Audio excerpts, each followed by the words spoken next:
میرے محترم بزرگ اور عزیز بھائیوں، جیسے کہ آپ کے علم میں ہے، سال 2020 کا اختتام ہوا اور سال 2021 کا آغاز ہوا۔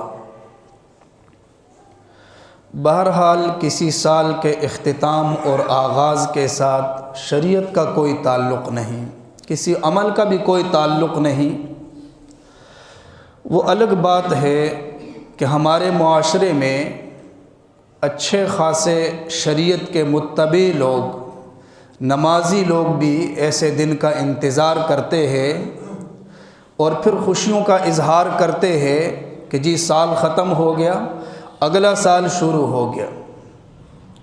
ظاہر بات ہے یہ تو اسلامی حساب کے مطابق سال نہیں ہے، ہمارا سال تو محرم سے شروع ہوتا ہے، لیکن پھر بھی ایک حساب کے مطابق سال مکمل ہوا۔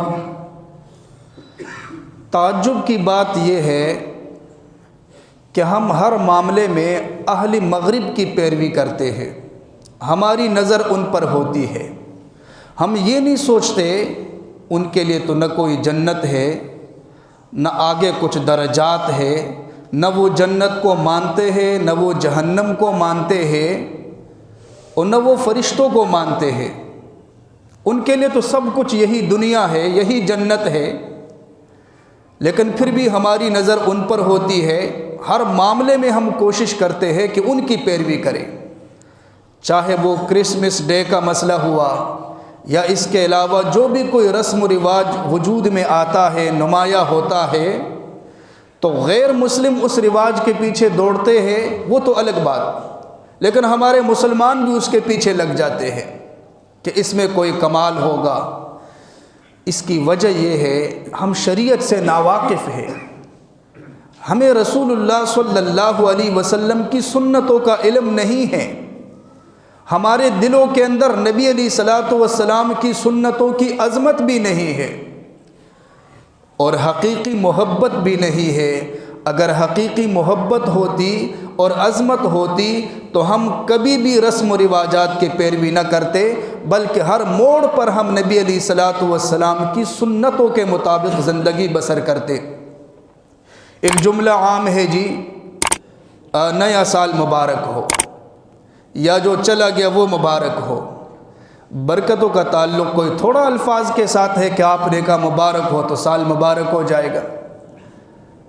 برکتیں تو تب اترے گی جب ہم اعمال کے ساتھ جڑے رہیں گے، جب ہم قرآن کے ساتھ جڑے رہیں گے، جب ہم احادیث کے ساتھ جڑے رہیں گے، جب ہم شریعت کے مطابق زندگی بسر کریں گے، تب نیا سال بھی مبارک، پرانا سال بھی مبارک۔ اب آنے والا تو مبارک بنتا ہے یا نہیں بنتا وہ تو الگ بات ہے، لیکن جو گزر گیا اس کا محاسبہ تو ہم کر سکتے ہیں۔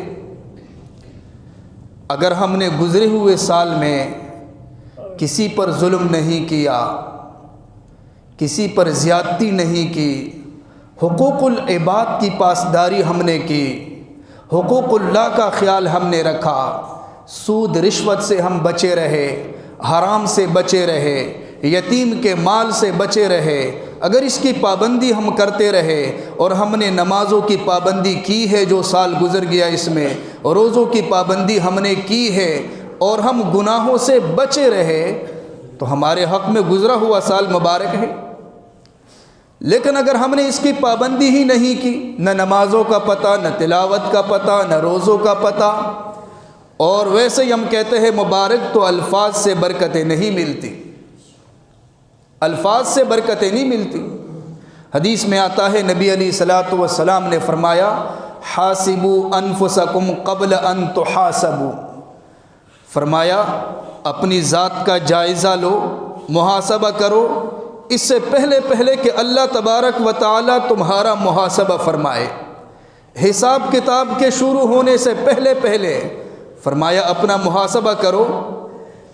اب جو گزشتہ سال ہے، اس سال کا اگر ہم اپنی ذات کے ساتھ محاسبہ کریں اور ہم سوچیں کہ اس پورے سال میں کوئی ایک دن بھی ایسا گزرا ہے جس میں میں نے 100% شریعت کی اتباع کی ہے، نہ میں نے کسی کے ساتھ حسد کیا، نہ میں نے بغض رکھا، نہ میں نے کسی کی غیبت کی، نہ چغل خوری کی، نہ میں نے کوئی نماز چھوڑی، نمازوں کی پابندی میں نے کی، روزوں کی پابندی میں نے کی، اور میں نے تلاوت کی پابندی کی۔ کیا پورے سال میں ایک دن اگر ہم تلاش کریں تو مشکل سے ملے گا، اور نسبت ہے کہ مبارک ہو۔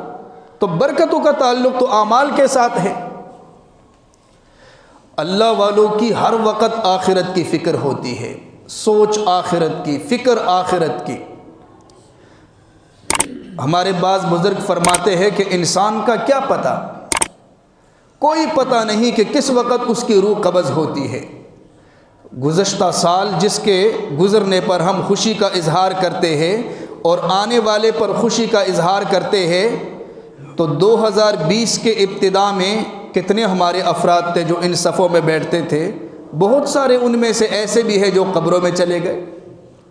2020 نے ان کو سلا دیا، خاک کے نیچے سلا دیا۔ آئندہ کے لیے ہم کہتے ہیں یہ مبارک، کوئی پتہ نہیں کہ یہ 21 کا اختتام کیسے ہوتا ہے۔ ہماری آنکھیں بھی کھلی رہے گی یا یہ بھی بند ہو جائے گی؟ ہم زمین کے اوپر رہیں گے یا زمین کے اندر چلے جائیں گے، قبر میں چلے جائیں گے؟ کوئی پتہ نہیں۔ پہلے سے ہم اگر یہ کہیں کہ یہ مبارک مبارک، تو اس طرح برکتیں نہیں آتی۔ برکتوں کے لیے ہم اعمال کی پابندی کریں گے۔ ہمارے بزرگ فرماتے ہیں کہ انسان کی زندگی کی مثال ہوا میں معلق چراغ کی طرح ہے۔ ہوا میں معلق چراغ ہو اور ہوا کی جھونکے آس پاس سے آئے، اس چراغ کا کوئی پتہ نہیں ہوتا کہ کسی ہوا کے جھونکے کے ساتھ وہ بجھ جائے۔ اسی طرح ہمارا بھی کوئی پتہ نہیں، کسی وقت اللہ کی طرف سے امر آ جائے۔ اس امر کے لیے ضروری نہیں ہے کہ جوان ہو، بوڑھا ہو، بچپن ہو، یہ پابندی نہیں ہے۔ اللہ والوں کی فکر آخرت والی فکر ہوتی ہے۔ حضرت بایزید بستامی رحمہ اللہ کے بارے میں کتابوں میں لکھا ہے، ایک دفعہ بیٹھے ہوئے تھے، رات کا وقت تھا، چراغ بجھ گیا، اندھیرا ہو گیا، حضرت رو پڑے۔ تو جو مجلس والے تھے انہوں نے کہا حضرت اگر چراغ بجھ گیا تو ہم دوبارہ اس کو روشن کر دیتے ہیں، اس میں رونے کی کیا بات ہے؟ فرمایا اس کی بات نہیں، یہ چراغ جب بجھ گیا، اندھیرا ہوا، مجھے قبر کا اندھیرا یاد آ گیا کہ یہ عارضی طور پر چراغ بجھا ہے، ہم دوبارہ اس کو روشن کر سکتے ہیں، اور جب ہمیشہ ہمیشہ کے لیے زندگی کا چراغ بجھ جائے اور ہم قبر میں چلے جائیں گے، وہاں اس اندھیرے کو ہم کیسے برداشت کریں گے؟ جہاں کوئی پوچھنے والا بھی نہیں ہوگا، کوئی مددگار بھی نہیں ہوگا، کوئی فریاد سننے والا بھی نہیں ہوگا۔ فرمایا اس چراغ کے بجھنے سے مجھے قبر کی زندگی یاد آ گئی۔ اللہ والوں کی فکر بھی وہی ہوتی ہے، آخرت کی فکر ہوتی ہے، ہر معاملے میں وہ آخرت کے بارے میں سوچتے ہیں۔